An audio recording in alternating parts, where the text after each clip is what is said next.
You just realized your business needed to hire someone yesterday. How can you find amazing candidates fast? Easy. Just use Indeed. Stop struggling to get your job post seen on other job sites. With Indeed sponsored jobs, your post jumps to the top of the page for your relevant candidates, so you can reach the people you want faster. According to Indeed data, sponsored jobs posted directly on Indeed have 45% more applications than non-sponsored jobs. Don't wait any longer. Speed up your hiring right now with Indeed. And listeners of this show will get a $75 sponsored job credit to get your jobs more visibility at Indeed.com/kidsandfamily. Just go to Indeed.com/kidsandfamily right now and support our show by saying you heard about Indeed on this podcast. Terms and conditions apply. Hiring? Indeed is all you need. You're listening to Inspiration for Kids podcast, the channel for creativity, communication, and character development for children, guardians, and teachers around the world. Join Teacher Emil and friends as we aim for the stars, raising heroes of tomorrow. Now, here's your host, Teacher Emil. Hey you guys, welcome back to the Inspiration for Kids Educators podcast. I'm Teacher Emil, I'm your host, and this episode is all about listening to, teaching, and cultivating children to listen to their frequency. It's actually one of my favorite episodes on this podcast. Now, listening to the frequency, it is so important, and we're going to discuss today the importance of teaching children, to listen to their own frequency and how doing that can positively impact their overall development. So let's get straight to it. So the first thing we need to do is to understand the concept of frequency. Now, for me, frequency refers to the unique combination of thoughts, your emotions, and energy that make up one's true self, right? Now, so when we help children recognize and understand their own thoughts, emotions, and energy, it can actually lead to better self-expression and decision-making in a host of other positive outcomes from listening to their frequency. So how do we do that? First, we need to promote mindfulness practices. We have to encourage self-reflection, introduce children to mindful exercises like deep breathing, meditation, or even journaling. Now, journaling can be done either via words, like writing on a diary or journal, or for the younger ones, you can also just draw, paint, do craft work. That's also journaling to us here in Inspiration for Kids and at Stage for Kids Global. Now, when they do all of these things, the mindful exercises, journaling, meditation, these can actually help them tune in to their own frequency.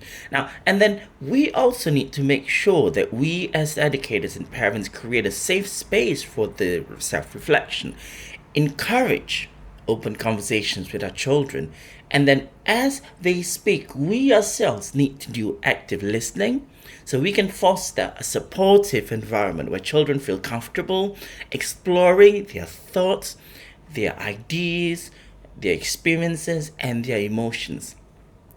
And after that, we then need to learn and teach children to embrace individuality, how we celebrate uniqueness.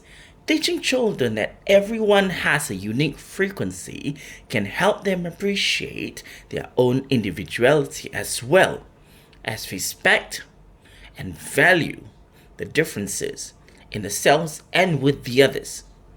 So you can understand the other frequencies around, and that's fine and that's good and that's beautiful.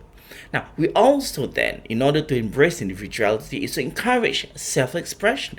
This is fantastic in a lot of enrichment programs in Singapore, like drama and dance and art, right? So we need to provide outlets for our children to express creatively, get involved in art, music, writing is also a part of that journey, where these can empower children to express themselves authentically.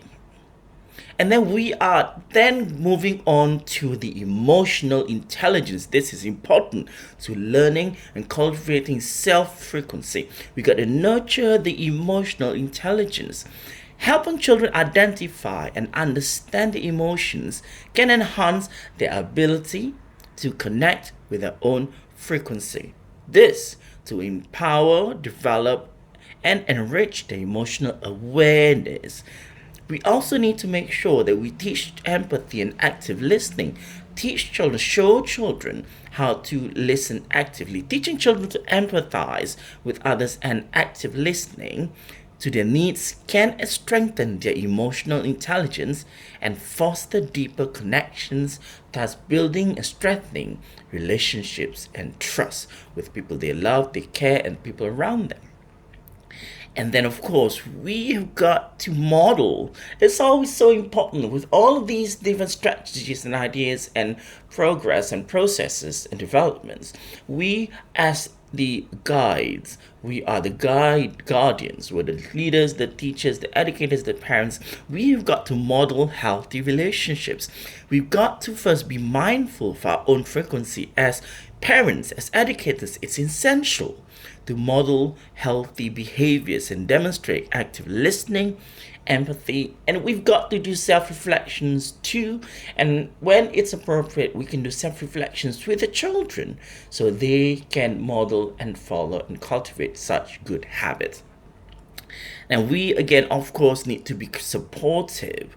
Building strong relationships based on trust and open communication can encourage children to embrace their own frequency and engage in meaningful interactions with others. So, teaching our children to listen to their frequency is a powerful tool for their personal growth and development. And this will then fall onto their education journey, their professional lives journey too, right? Adventures. And so we have got to also think about looking into the teaching, cultivating, listening of the frequency, right? Now, by promoting self-awareness, self-reflection, and embracing our individuality, we can empower children to navigate the complexities of life with confidence and authenticity. Remember, we've got to initiate it as educators and parents. You gotta be their role models. We got to also find out our frequency so we can better be equipped and understand what we are trying to introduce, to cultivate, and to develop. Okay, so thanks for listening to the Inspiration for Kids Educators podcast.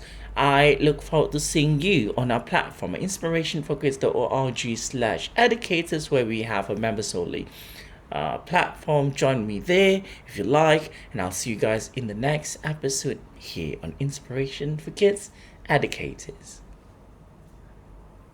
Thanks for listening to the Inspiration for Kids podcast. Be sure to visit inspirationforkids.org to explore our network and be a part of our exciting journey. And don't forget to join us on all major social networks. Simply look out for Inspiration for Kids. Till next time, be brave, be kind, and let's continue to share our voice here on Inspiration for Kids.